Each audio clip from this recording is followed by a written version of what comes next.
大家好啊！歡迎嚟到玩具人兒鷹生活呢個頻道。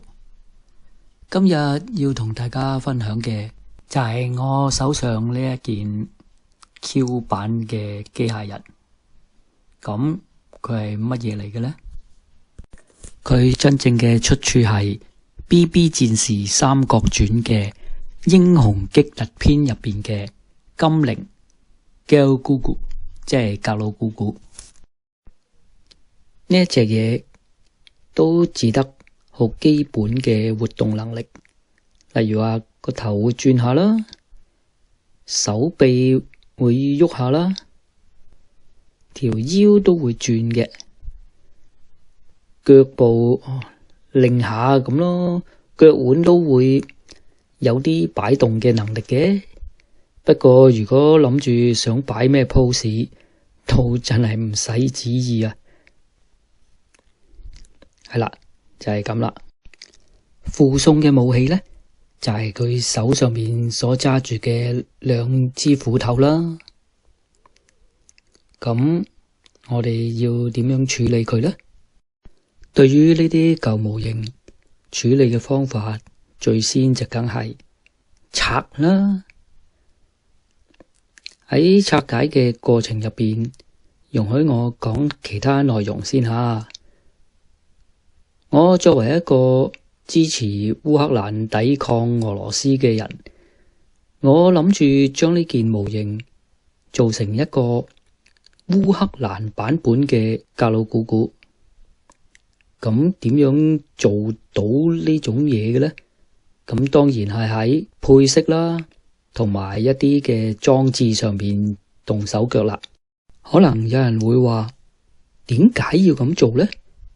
其實砌模型除咗樂趣之外呢，基本上係可以用嚟表達自己嘅心思同埋意念，甚至做一啲歷史記錄，好似咩名場面之類咁樣啦。其實大家做高達嘅時候都經常會做噶啦，只不過用模型嘅外觀去表達一啲意識形態呢，就真係比較少嘅。今次容許我用模型去表達我支持烏克蘭嘅抗爭啦。經過一輪口水之後，個模型卒之都拆晒啦。咁跟住要點做嘅呢？部嘢拆得咁易，梗係冇黐啦。想黐翻埋佢，就要用膠水啦。我用嘅係田宮 Extra Free Cement。用嘅方法就係喺接口上面游一啲膠水落去啦，然後將佢壓埋佢，溶咗出嚟嗰啲膠呢，就會自己黏合埋一齊。如果打算做成型式模型嘅朋友，呢一招相當好用。不過可惜呢啲模型嗰個夾口位都相當差嘅，結果我都只能夠加上補筆地嘅方法去填平佢啦。跟住呢，就係進行改造。大家見到膠紙上面畫嘅線條，就係我打算改動嘅概念啦。做嘅方法當然係根據先前嘅設計概念，將唔需要嘅嘢切走佢啦。基本上我哋冇需要將所有嘅嘢都用刀切嘅，適當嘅時候我哋用工具鉗將要拆除嘅部分直接鉗走佢都可以嘅。係啦，打磨咗之後呢，大體就咁噶啦。跟住呢，我就用白色膠片喺胯下嘅地方做咗一條好似垂布咁嘅效果啦。跟住落嚟就做其他位置。而家我用黑色筆圈住嘅地方，由於有好強烈嘅中式意味，同我嘅主題唔係好夾，於是乎我就會用刀將呢啲圈住嘅位置切走佢噶啦。經過咗一輪處理之後，發覺需要補筆地嘅地方，就當然要用筆地補咗佢啦。呢啲都係必經嘅過程，冇得慳噶啦。然之後呢，就進行武器嘅改造啦。我會用白色嘅膠片做一個更闊嘅刀鋒出嚟，之後就再加上一條膠條，令到個斧頭變得更大更長。冇錯啦，做好嘅時候約莫就係咁啦。咁之後點呢？而家就等我為大家介紹下一啲烏克蘭嘅標誌啦。而家大家見到三叉戟造型嘅，正正就係烏克蘭軍隊嘅標誌。呢一個呢，亦都係烏克蘭武裝部隊嘅標誌。中間嗰個三叉戟係烏克蘭嘅國徽嚟嘅，而呢一個就係第三突擊旅嘅標誌啦。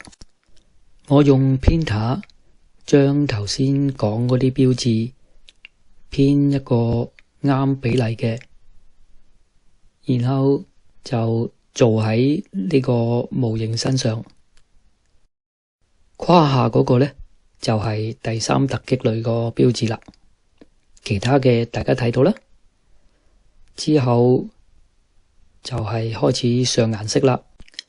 我先用黃色。其實唔止黃色嘅，我加入咗少少紅色嘅。之後就喺打算上呢個顏色嘅地方着色啦。其實着色嘅方法以前都講過好多次，喺呢度都唔重複再講啦。不過有一樣嘢大家一定要謹記，用水性物料就一定要薄薄地去做，唔可以心急，逐層做。跟住落嚟呢，要處理嘅係上身嘅位置。點解要而家處理嘅呢？冇嘅，因為失驚無神諗起啫。我處理嘅方法就係將後邊呢兩個叉狀嘅物體切走佢。點解要切走佢？睇落去咪知咯。冇錯啦，用刀界開。咁就成件嘢切走咗啦。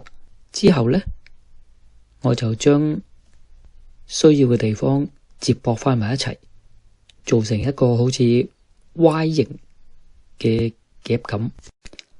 目的呢，就係裝住一部咁嘅無人機，而呢部無人機係 X 型嘅，好特別下嘅。而無人機戰術喺2026年打到相當出彩，所以要有烏克蘭特色，無人機就真係唔可以缺少啦。我根據無人機嘅造型設計咗呢個嘅草圖，不過係 Q 版嘅，配合翻個模型啊嘛。頭先用咗黃色，而家就用藍色啦。當基本嘅顏色遊完呢就係咁噶啦。不過都未徹底完成嘅，因為有啲地方要裝嵌咗先至可以着色。例如個大斧頭，如果心急着埋色，再裝嵌嘅時候，好容易就會甩色噶啦。之後就輪到滲線液出場啦。處理完陰影，就係可以進行安裝啦。而喺大家觀看緊安裝嘅過程嘅時候，就等我講講而家俄烏戰爭嘅最新形勢啊。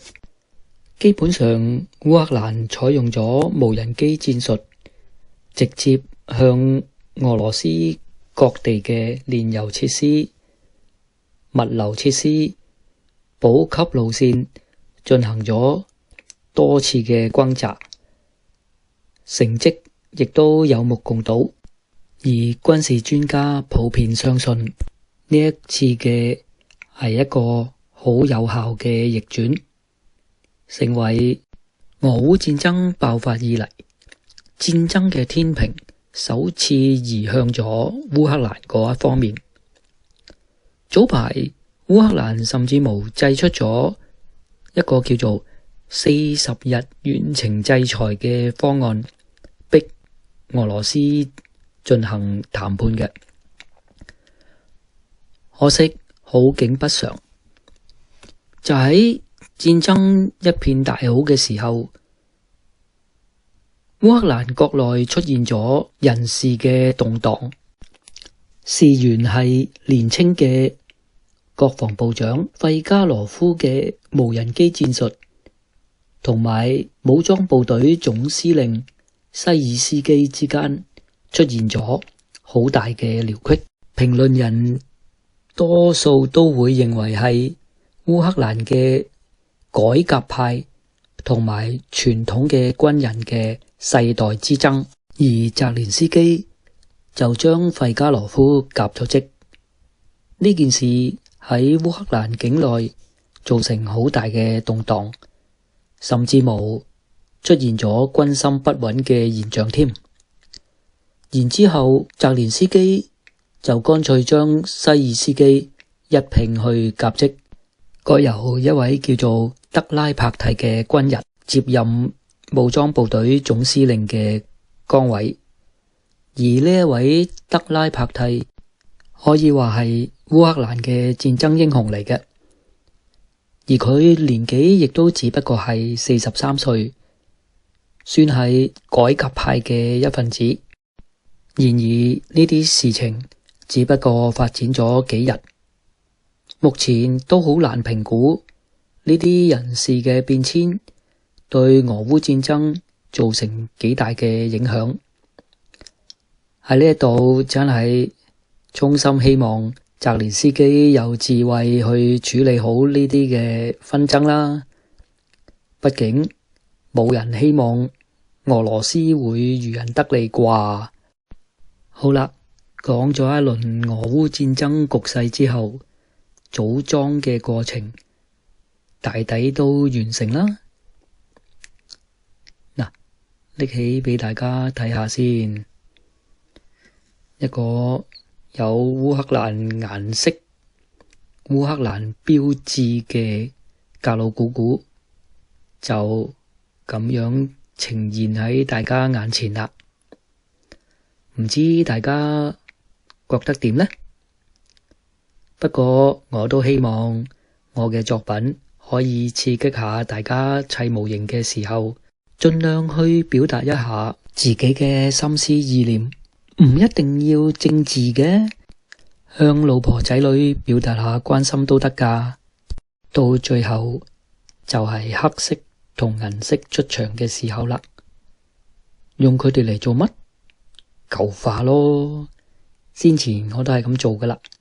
不過由於呢啲係即係 BB 戰士呢，舊化嘅方案呢，就唔使好似嗰啲叫做仿真嘅概念一樣咁做嘅，只要輕輕地做下就可以噶啦。不過都多口講多次，淺色嘅地方我哋就先上一啲黑色落去，然後再喺黑色上面加上銀色，做成舊化。至於深色嘅地方呢，就唔使再用黑色噶啦，直接用銀色做就可以啦。又係照舊啦。我用硬照嘅方法將我嘅模型展示俾大家睇啦。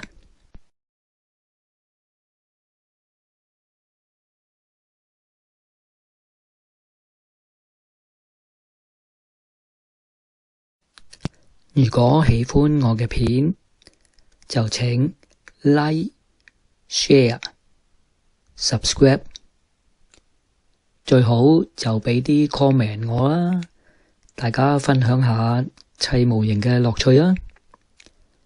好啦，今次就講住咁多先，我哋下一次再見啦，拜拜。